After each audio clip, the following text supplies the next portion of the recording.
Hello all, hope you're all doing good. Welcome to Zareens art. So today I'm back with another lovely mandala pattern. So we are going to create something like this today. So all you need for creating this is the Mandala Journal. So this is my self-published book. So there are other books in this series, the Mandala Guidebook, the Mandala Pattern Book, and the Patterns Book. So I'm using the Mandala grid sheet from my book, the Mandala Journal, to create this lovely pattern. And you will need pens, black pigment fine liner pens, and a white gel pen. So this is all you need to create this mandala pattern today.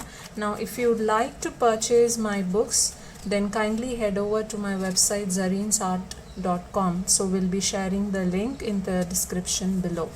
So let's get started.